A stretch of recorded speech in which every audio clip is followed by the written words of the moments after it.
This edition of Sports Galore is proudly brought to you by Subway. And now, here's your hosts, Mark Allen and Adam Treloar.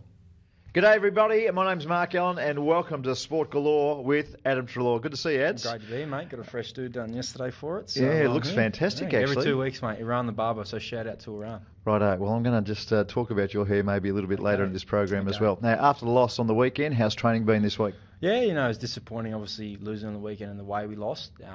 We felt that we were good, you know, around the footy, tackling our contested possessions, all the grunt stuff. But, you know, away from the footy, they really cut us up with their ball skills and our uncontested possessions. So, you know, we worked a bit on, you know, setting up defensively a little bit better and just effort. Our effort has to be there and come the first bounce on the weekend, we hope our effort's there spot on and you know, hopefully we can win the game. Melbourne are a great team. They well and easy be 3-0 at the moment. They're obviously 1-2 and been a bit stiff not to win their last couple of games. But, you know, we look forward to playing them and a great team that's in great form at the moment. Now, tonight on Sport Galore, I want to talk about heroes because I caught you on AFL Tonight on Wednesday night and you spoke about Dane Swan and just how, you know, you looked up to Dane. You wanted to play one game. Let's have a look.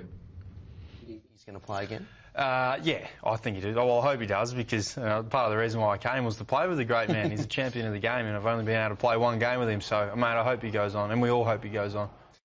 So you growing up, I mean, obviously Swanee's been around for a while. Absolutely. He was one of your idols? He's gone from the guy that had no tattoos to one tattoo, 2 rounds later, 2 tattoos, to covering his whole body. Yeah, he's up there with the greats that I've seen play. You know, you talk about Judd and my guys I idol, Judd and Kudafides growing up, but Swanee was another one.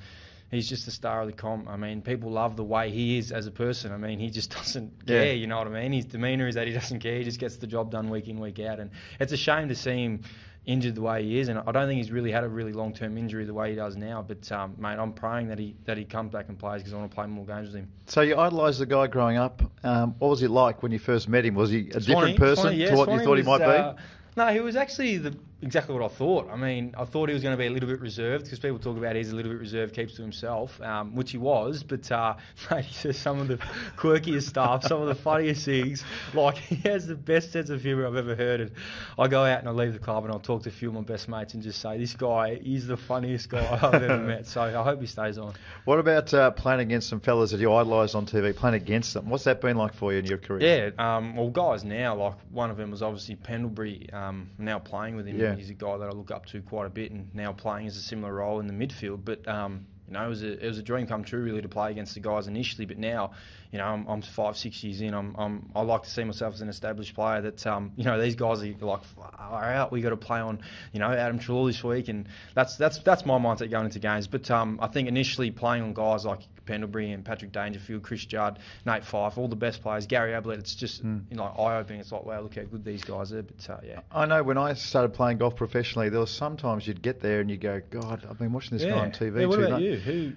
Anyone that stands out for you? Like, you went there and you bat swing and you're like, I can't do this because he's judging me. No, I got to play at Colin Montgomery in the Australian Open, third last group on the third day. Really? And he was a superstar. Like he'd won 5 Order of Merits in Europe. Yeah. And I'd watched him play and seen how he handled himself. But I remember being on the first tee just staring at him. Like, it was really weird. I remember it was It was very weird. Yeah. And then they called my name and I had the hit. And I remember just getting over the ball and for whatever reason, I looked back at him when it was my turn to hit. I mean, it was a strange. So I can't imagine that's me playing golf. You know, I don't have to tackle anyone or hit anybody. No, you would have been weird if you went up and grabbed him. Actually, your idols, you're asked to actually take them down. Well, that in was some the respects. first time initially for me when I seen Chris Judd, because that guy's on another level. When I idolised a footy player, and first time I played against him was, you know, a dream come true. I can imagine. Now, one of your other idols, and we spoke about this just briefly last week, but The Rock. The Rock. When you're at GWS, they told you that you had the opportunity to interview him. Let's have a look at this. He's like my idol. Him, Michael Jordan, Kevin Durant. He's like my idol. I love him. I'd probably cry if I ever met him. What if I was to tell you that you're interviewing him? I'm interviewing? No, I'm not. You're kidding me, are you? Are you serious? Mate, am I excited? Jeez, I'll cry if I met him. Oh my God. The Rock, are you serious? Oh my God. Have a look First at thing, you. let me say I'm sorry to Kevin Durant if he's watching this, because for wearing a Russell Westbrook jersey. Kevin Durant, you're my man. Right. Yeah, well, there's all my emotions coming out. That It was an amazing feeling. I didn't believe it at the time. I didn't know someone was recording me, and that's the God's honest truth. The media guy out there told me, and that's just what come out. I mean, there could have been a couple of swear words here and there, but I knew that might have been shown. So, mate, it was a dream come true. Just between you and us, mate, you and I, the new haircut's doing you wonders as well. That old haircut. Oh, mate, the old haircut. Oh. I wish we could, if we could put them together. Mate, if you think that is wow, if I brought in a photo of what my hair was like when I was 16, and Kelsey, I know my partner's going to be watching this, listening to this. Would you have an afro or something? Mate, it was beyond an afro. Have you ever seen Dragon Ball Z? Yeah. Do you know the Super Saiyans? Yeah. You know how they go blonde and that was me. Super Saiyan, that was me. The hair bear munch we would have called you in my day, mate. That's disowned. My family disowned me when I did that, so I'm not going back to that. But now we've got to move along. We've got Collingwood's YouTube clip of the week coming up. Now, I want you to have a look at this. There's an 11-year-old kid over in Houston, Texas. Tiger Woods is there with him opening up this new par 3 golf course. Have a look what happened on the first hole. There he is. Here he goes. Little par 3 course, only about 68 metres long. 11 years old. 11 years old. Bang. Goes down the hill and... Oh, wow. Bop, straight in the hole. You're playing with Tiger Woods. Look at him. Tiger comes up and gives him a big hug. Is this guy like the next big thing, or no, have you ever heard about him? He's just you some being kid. A golfing fan, He's just some kid, but just something amazing happening. Look at these beautiful little par 3 golf courses I'd too. probably miss the ball if I did that. Now there's one here. Yeah. Mark, did you?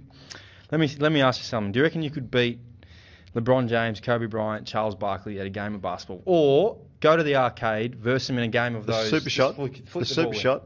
What do you reckon your chances are? Of no beating chance this at all, and I was okay. Well, but no chance. Well, there's this busboy in America that has done it. And a busboy? Yeah, and he's beaten him all over. I think I've seen him on Ellen DeGeneres beat him. So watch this. Look how phenomenal this is. But I reckon he's just slowing down, and then when he gets serious, he just goes bang, bang, bang, bang, bang, bang. Yeah, that's Kobe. So he beats Kobe? Yeah. Who else has he beaten? He's beaten Charles Barkley. He's beaten LeBron James. There's other guys he's beaten. You YouTube that and you'll see that. It's just phenomenal. Phenomenal. He's not even watching the ball. Kobe Bryant just I want to see Kobe do it now. No, he's phenomenal. No, he's a freak. He's phenomenal. But I fancy myself with that. I reckon I could go well against him. He just got 82. Yeah. Scored 82. Yep. There's no chance Kobe's beaten that. Kobe's All right. 58. Sporting topics of the week, and I want to see whether you care. Now, Yes. where are you more interested? Warriors going for the record, or This is a big one one. of your heroes, mate, This is a big Kobe's one. last game? Yeah, mate. Well, it's a sad day in basketball because Kobe Bryant, champion of the game, in my opinion, top 5 all time. Pendlebury's favourite player. It's just a sad day, but I'm a bit upset that they're not playing it on ESPN1. They're playing the Warriors record-breaking game because they're going to beat Memphis. No respect. I'm a little bit disappointed. It's fair to say. And lack of respect. I think Kobe should be the main go. But in terms of that, I care more about Kobe's last game. Righto. Every 4 years, the Olympics come along. Cameron McAvoy, new kid on the scene in Australian swimming. He has won the 50 metre, the 100 metre and the 200 metre freestyle. James Magnuson fails to qualify the missile. Wow. Care? No care? No, I do care because I actually watched it yesterday with my mate on the couch, and I actually didn't want to watch it. He says, mate, you got to watch this. So I watched it, and it's phenomenal. Absolutely phenomenal. And I think it's phenomenal that James Magnuson not qualifying is pretty crazy, actually, because he's been to the last few Olympics. So, mate, yeah, I do care about that, and hopefully he can win some golds for us. Yeah, I'd like to see him win 3. That'd be sensational. Now, Cam Newton, I know you know this bloke, NFL quarterback. Yes. I want to ask you this question too. He's playing water polo in the off-season. Yeah. Yes, no? Would you be allowed to do that here at Collingwood? I couldn't do that. Well, that's impressive, him just doing that. Like, I can't even swim to save my life. For him to play water polo is phenomenal. But whatever keeps him fit. I mean, if you've seen that photo of him, did you see how big his back looked? Oh, he's huge. You ever heard of the road mat? You know Huge. a road mat. That's what his back is. Yeah. Massive. He should be a bodybuilder. Looks like a bit like Greg Norman used to have the biggest back I've ever seen. Now, Besart Berisha, the Melbourne Victory player, he's appealed the 2-week ban. Hasn't appealed what he did, appealed the ban. He's able to play in the finals. We happy? I actually have no idea what that is about, actually. This is the first kicked time I've out, heard mate. about He it. kicked out at a So player. what did he do? He kicked out at a player And- when he was concussed. Oh. So he's kicked out. He's concussed on the ground. He's Oh, kicked no, out at a not a fan of player. that. Not a fan of that. Not a fan, Not no. a fan all at right. all. Well, the 2 weeks should have stayed there, maybe. And last one. Now listen to this because I cannot I believe know it. all about this. Danny Willett wins the Masters. I know Under all Armour. about this. All right, Under Armour's a massive brand now in the States. He is Mr. Under Armour. Under Armour shares dropped 6% on the back of him choking at Augusta. serious? Now, Wow. we're going to a crazy Wow. place these days. See, I heard about this from from the golfing guys, especially Adam Oxley. They did it Yeah. on the Black and White show. He did a golfing feed, and he was telling me all about this, and that's phenomenal. That is amazing. Just one person missing that shot and losing 6% of the shares is phenomenal. It is crazy Phenomenal. stuff. Adam Oxley took my 3-wood and my 5-wood too. He's Did got he? them in his bag, Did he? mate. Oh, I'll go- Specially I'll go chase him made, up. perfect fairway woods. Tell him to look I'll after chase him up. Thanks, buddy. No We'll catch you worries. next time. Cheers. Sport Galore with Adam Treloar. We'll get you next week. Thanks to our friends at Subway, this has been another episode of Sports Galore. If you've got feedback on the show or you have a topic you'd like the guys to talk about, use the club's official social channels to let us know. Go Pies.